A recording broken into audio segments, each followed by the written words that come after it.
I went round and saw my youngest son last night and he was telling me about this. So I've been to the internet to look it up a little bit. It's only something that's come out in this is a Country and Town House. That's a magazine, I think, or I think that is. But anyway, it's on a documentary, so we're going to read it. The real story. It's quite bad, really. It says it may have buckled significantly under economic loss in recent years, but the post office is a beacon of Britishness, helping Royal Mail to shift billions of letters every year from our signature red letter box and our doormats. Back in 1999, the brand rolled out a new computer system called Horizon, and financial losses began to appear very quickly.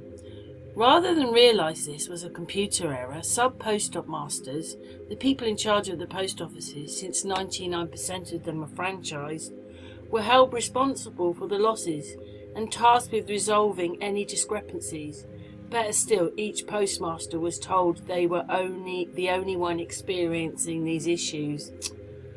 Wow. Nearly every system they put in has mega problems with it, and you are the last one to find out. But anyway, between 2000 and 2015, hundreds of innocent post submasters were wrongly accused of theft, fraud and false accounting due to the defective IT system. More than 700 people were prosecuted, some were imprisoned, and many lives were irreparably damaged by the scandal.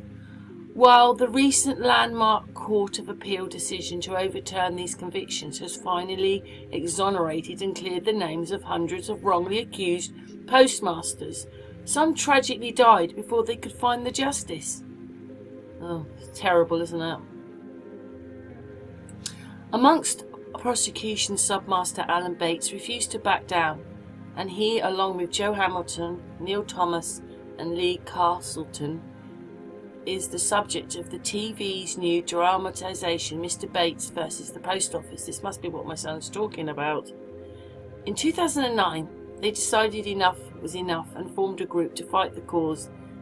It was called Justice for Postmasters Alliance. Over the years, a lot of words have been written about how lives have been wrecked by an out-of-control government organisation. Yes, we've been telling you! Years of out-of-control government organisation.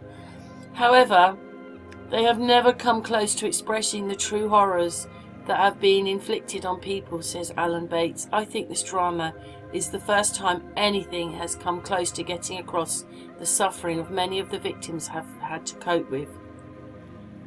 These were ordinary British people living ordinary British lives until suddenly they weren't, says series writer Gwyneth Hughes. Suddenly they were dubbed thieves and villains, trapped in a nightmare of false accusation and public humiliation.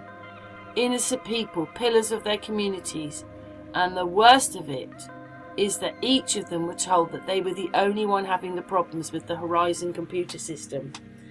They endured many years of miserable isolation before they began to find each other. Before, on Remembrance Sunday 2009, a few survivors limped into a village hall in the heart of England and a campaign was born. And obviously it's this Alan Bates. Wow, so what do you think of that? I mean, that is just disgusting, isn't it? So basically, a Horizon computer system. See, it happened in the CIS, no, what was it? The one with the parents when you get the money, CSA, whatever it's called. It happened there, and it happened to me.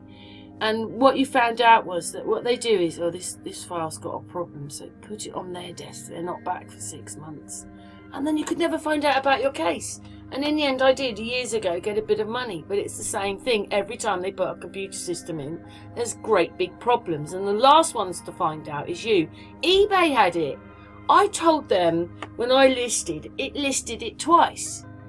And it took me about 3 years before they admitted to me that it was listing it twice, even though I kept telling them and calling them and the stress.